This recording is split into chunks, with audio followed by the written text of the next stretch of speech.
Hi Burners, welcome back to Clayburn, welcome back to my channel, and welcome to another edition of Fairy Thursday.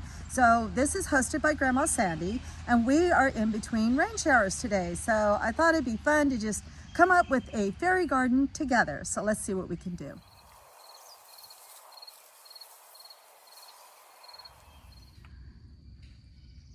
Well, in coming up with a fairy garden, you have to consider a few elements, such as your location. Your location is usually going to be determined by your hours of sunlight. So if it's going to be in the shade, if it's going to be in the direct sun, or if it's going to be in the partial sun. Okay, and then some sort of a container. So the container can be anything. This is an old grill that has served me well for the last 3 years as just a plant container. A lot of you know that I do almost all of my fairy gardens as landscape that set directly on the ground in areas I don't want to mow. So this will be one of my first container gardens here at Clayburn. Okay, and then we're going to choose plants. So your plants are going to be, of course, determined by the size of your container and your hours of sunlight for the space that you're going to be using.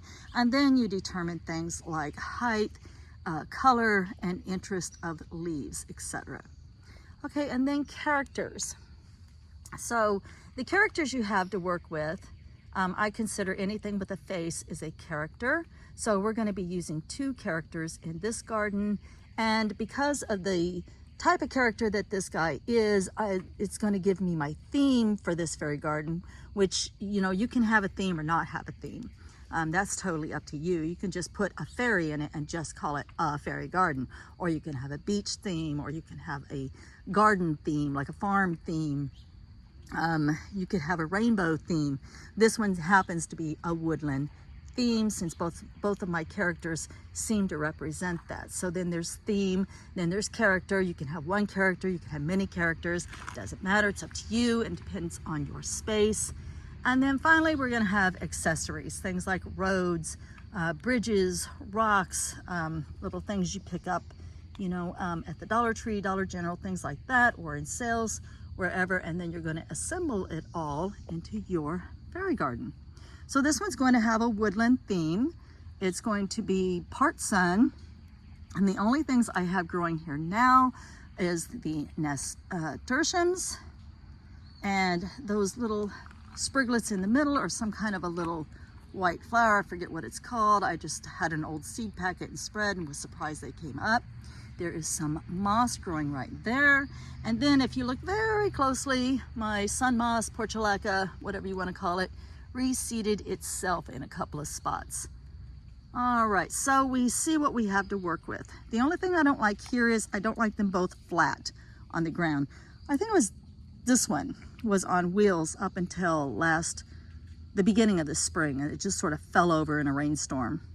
And so now both are flat on the ground. So it's just a little dull looking. So I think I want to put some rocks under at least one of these and get some height on at least one of them. So let me do that and then we'll be back. So we took this side and raised it up even just a few inches. That way this doesn't look like just 2 flat pieces laying on the ground, you know what I mean? Like, it gives it a little more height interest as you're walking past it. And then to connect the 2, I just decided to use one of those little Dollar General fairy bridges. And I added some interesting rocks. So now they look like they're connected. So now it looks like you go from this one up into this one. So our next determining factor is going to be where to put the characters. So I like to do the plants around my characters. And so since this guy is so big, he's gonna have to go in the center. So we're gonna do that. Place him in the center, and I want it to be like he's looking at you as you walk by. So I might actually let him lean back just a skosh.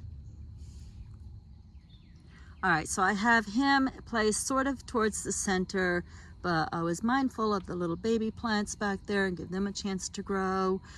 And my next determining factor is, like, the nasturtiums are so big that I really can't do a lot of planting over there, or I'm going to disturb those roots.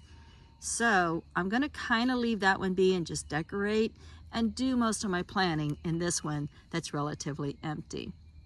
So my friend Zany May said that she thought that maybe I could try this as a planter.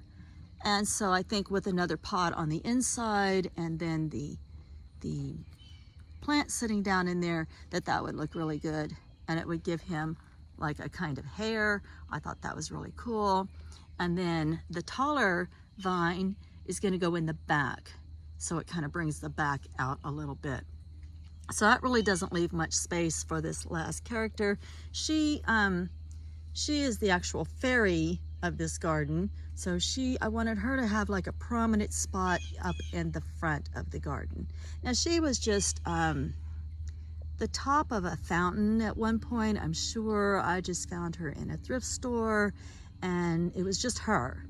Like the back of her, the bottom of her, you could tell where she was part of a water fountain.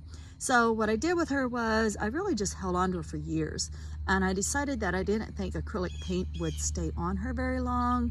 So instead of painting her, I simply embellished her. So I thought these beads put together, it's a brown bead under a smaller white bead. That kind of looks like one of those lotus flowers or whatever that plant is called that you see in dried flower arrangements all the time. I thought that was cool. And this E6000, a butterfly charm on her, glued down some moss and gave her shimmery wings. All right, so that means that the portulaca or sun moss, I just love this stuff. Every year I have to have this somewhere. I thought this would look cool like as a border all the way around, and just kind of let it grow leggy and trail over the sides. And then we'll do most of our smaller decorating in that one. So let me get the portulaca planted, and then we'll get her situated to where she has to lean back a little because you're going to be walking past these and they're on the ground. So you do want to be able to see their precious little faces. So let's do some planting and we'll be back. All right, so the planting is done. So the vinca vine was a little root bound, so I decided to go ahead and pull her in half, and I used one half as the hair for this character. And of course it had to go in another pot because there was no drainage hole here, so we have to have some sort of drainage. So I had to find a small pot. So it was really good that I just tore it in half anyway, because half of the vinca vine went here, which fits nicely, and the other half got planted at his feet. Okay, and then I put the 4 portulaca in as a border. And next, we're ready to embellish. So sometimes less is more, but I was walking around the yard and you have to see this cool thing I found. Like, this is like natural. Like, you're always buying stuff that looks like this, right? Well, this was just a piece of wood laying in my yard. So it's got all these baby mushrooms growing on it. And it's just a beginning rotting piece of wood. It's got these cool mushrooms growing on the top. So yeah, so I think it will survive here if we kind of give it a little bit of shade. So I'm gonna push that down into the soil and allow those cool nifty mushrooms to keep growing as long as they want to. I kind of want to push her down in the ground a little bit, and then we'll add some embellishments, but we'll try not to overdo it. All right, so the overall look turned out to be very woodland themed. I'm extremely happy with it. So the only embellishments I added were the little stones that come from the Dollar Tree. Those are like $1.25 a pack. So I used a few colors. I used the white, the bright green, and a medium green. And that, of course, created the path from the ferry up to her bridge. And then this is her path that she follows to go home. We were very careful in laying the stones so that it didn't disrupt those little, that's snow in summer. I just had to go in and look that up. Snow in summer. So that's another reason it's very important to keep your name tags on your gardens so you don't forget. And then my husband, bless his heart, he goes all around the country, and as a favor to me, he picks me up pine cones, rocks, and little fairy bridges. Bless his heart. So a couple of natural embellishments was the piece of wood with the mushrooms growing on it, this fun little piece of wood back here, and a few pine cones, along with the stones and a couple of Dollar Tree trees. All right, guys, hopefully this inspires you to do your own fairy gardens. The only thing missing here is your personality, your personal tastes and desires, and your fairy. We'll see each other again in another video, and until then, I'm wishing you much love and light, many blessings.